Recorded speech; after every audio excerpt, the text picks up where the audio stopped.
সবাইকে নমস্কার। সোনার কাছার ইউটিউব চ্যানেলে সবাইকে স্বাগত জানাচ্ছি। আমি গোপাল দাস সিনহা। এই দৃশ্যটি হচ্ছে, এখানে পুলিশ রয়েছে। শিলচর আশ্রম রোডের একটি বাড়িতে দুঃসাহসিক চুরির ঘটনা ঘটেছে।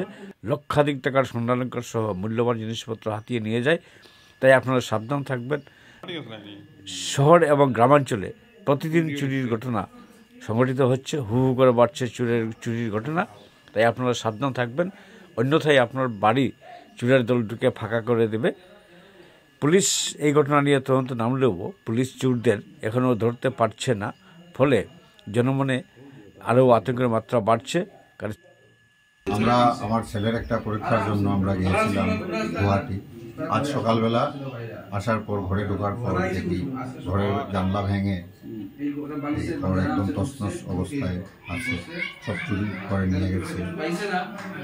অনেক সোনার গয়না, আংটি, গলার কানের ইত্যাদি সব কিছুই নেই, সোনার কিছুই নেই। বাকি ইমিটেশন বা অন্যান্য জিনিসপত্র সব সেম করে রয়েছে।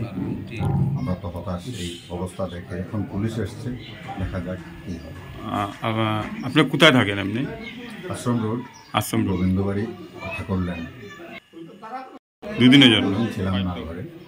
দুদিন পর আসার পর কাল রাতেই যা ঘটার কাল রাতেই ঘটেছে। ও 4-5 ভরি, 4.5-5 ভরির সোনা হবে সব মিলিয়ে। এমনিতে আইডিয়া নেই কি প্রাইস হবে কি না। অনেকগুলো মানে আমার মিসেসের বিয়ের পর থেকে এখন পর্যন্ত যা আছে সব কিছুই বিভিন্ন জায়গাতে ছড়ানো ছিটিয়ে ছিল, সবগুলো 500 টাকার একটা পরে রয়েছে।